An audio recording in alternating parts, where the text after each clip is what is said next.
Kadang-kadang kita presentasi bukan kepada satu orang atasan tapi 5-6 Banyak orang. orang. Ya, nah itu kan sudah public speaking. Iya, iya. Bicara di depan banyak orang ya, dan kita mau hasilnya bukan sekedar kita sudah presentasikan, tapi kita mau presentasikan supaya mereka bilang okay, yes.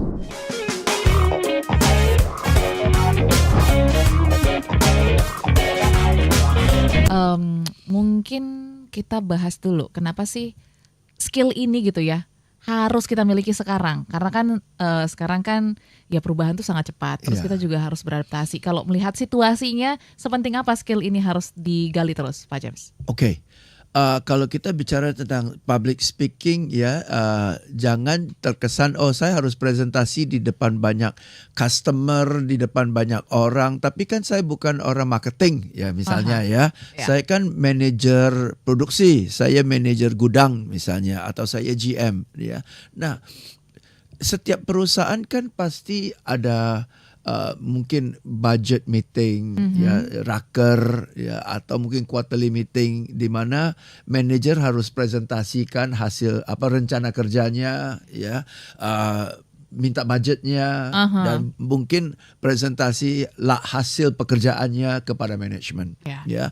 Kadang-kadang kita presentasi bukan kepada satu orang atasan tapi 5-6 orang. Ya, nah itu kan sudah public speaking. Ya, ya. Bicara di depan banyak orang ya, dan kita mau hasilnya bukan sekedar kita sudah presentasikan, tapi kita mau presentasikan supaya mereka bilang okay, yes, whatever permintaan kita kan, permintaan budget tambahan, waktu tambahan, kita mau orang katakan ya.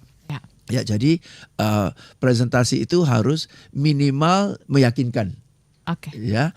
Dan tujuannya sih meyakinkan supaya orang katakan ya kan ya. Iya dong. Agar supaya terkesan meyakinkan, kita kan harus yakin dulu. Pasti. Kita ragu nanti gimana meyakinkan orang ya. Maka kita harus kelihatan yakin kan ya. Nah, Okay. dengan kita kelihatan yakin baru bisa meyakinkan kan.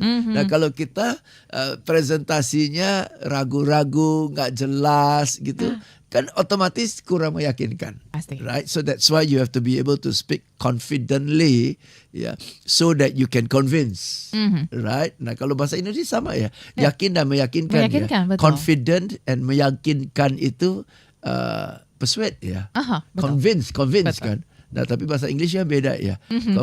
Bahasa Inggris confident itu yakin, Yes. meyakinkan itu convince. Ya, Yes. jadi kalau mau convince you harus to confident. Confident. Betul. Nah, gitu ya. Jadi kalau mau meyakinkan harus kelihatan yakin kan. Nah, kelihatan yakin itu ada beberapa cara lah. Hari ini kita akan bahas bagaimana caranya supaya siapapun, kita bicara di depan siapapun, atasan, bawahan, bahkan rekan-rekan ataupun klien ya harus bisa meyakinkan kan. Dan cara untuk meyakinkan antara lain adalah kita sendiri harus kelihatan yakin. Betul, itu yang paling penting ya Yes. Pak James. Sekarang pasti terlihat dari gesture, Oh, dari yes.